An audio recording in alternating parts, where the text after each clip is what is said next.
Kung maraming tubig na ang naibuhos, bakit kaya patuloy pa rin nagliliyab ang apoy?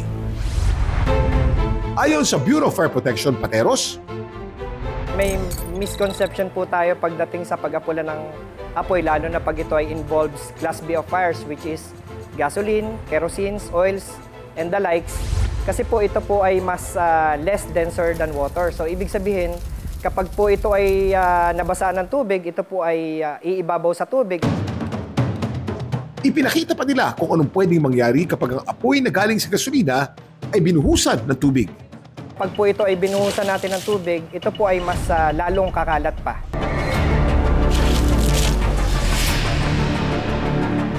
Para maapula ang apoy na nagmula sa gasolina, pinakita nilang ilang paraan para apulahin ang sunog na mula rito.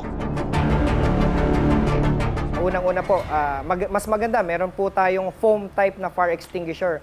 Ang foam type po ay may naglalaman po ng aqueous film forming foam. Ito po yung nagbubuo ng foam para po ma-blanket at ma-eliminate po ang oxygen. Kung hindi po available ang fire extinguisher, kung ang involved po ay gasolina, pwede po tayong gumamit ng buhangin. Pwede rin po tayong gumamit ng basang tela para po i-cover po natin yung nasusunog na bagay.